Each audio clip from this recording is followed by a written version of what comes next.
you should start caring. Because apathy is the number one problem here. Apathy is the cause and the effect of the nihilism. The number one problem in the West today is that people have something like the following attitude. Nothing really matters. It's all about me, and I should suit myself and not think about the future beyond my death or the past beyond my birth. I don't care if my group ceases to exist. I don't care about what I leave for my descendants, because I don't appreciate the fact that what I have came from my ancestors. Genetics and ancestry may connect them and me, but time and the assurance of the Jewish media separates them and me. In fact, I revel in feeling no connection to my ancestors at all, and in not caring whether my descendants are even born. It's all about me. To which the obvious reply is, it isn't. It really isn't. Well, that's true on the one hand. Let's examine that first. It isn't all about you. You belong to a group, and you belong in that group. You are one part of a very long and ancient story. You are the descendant of thousands of years of evolution, of cultural development, of traditions, of religious and philosophical thought, of artistic exploration, and genetic distillation. The language you use, the things you understand, the way you see the world, the ways you are able to see the world, the clothes you wear, the music you call your own, the architecture you are familiar with, the stories you know, the features of your face, the shapes of your bones and internal organs, and every single one of the 37 trillion cells in your body. All of these things attest to the fact that you are of this story. You are not alone. Your life is not meaningless. You don't have to start with nothing and end with nothing more than products.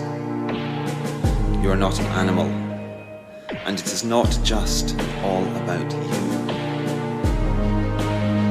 On the other hand, it is all about you, within the context I just described. You exist in a context of peoplehood, of history, of culture. That context is what makes you meaningful. More than a mere creature, a mere agglomeration of genes. The context which makes you meaningless is the one that you know today. The one that tells you that nothing really matters. It's all just arbitrary consumer choices. That you exist on your own and with infinite possibility and zero attachment. That is the context which divorces you from any meaning and from any possibility of the sacred. You are an individual, and that is precious. But you're also one member of a group, one part of a story. It does not in any way negate your individuality or your sovereignty as an individual to be a member of a group. In fact, it enriches your individuality and gives it meaning that you almost certainly cannot build on your own.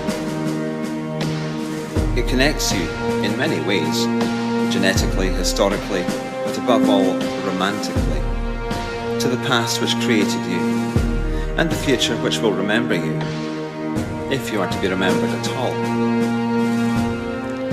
And if you are to be remembered at all, it is most likely going to be by the inheritors of that which you own and look after today.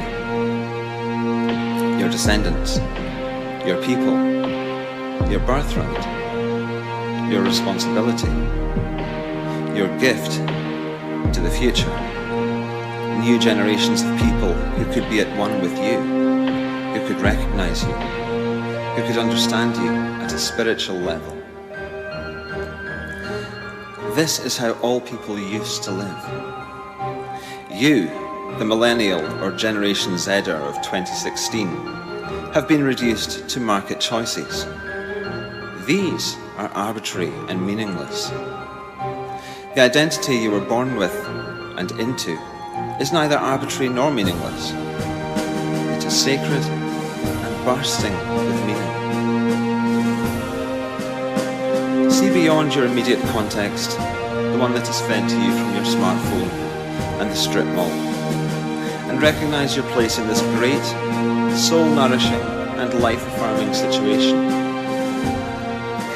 And if you do so, and if everyone does so, then we can cure our culture, raise our spirits, increase our birth rates, save our peoples, regenerate Western civilization, and resolve all of our various, numerous, but ultimately defeatable millennial woes.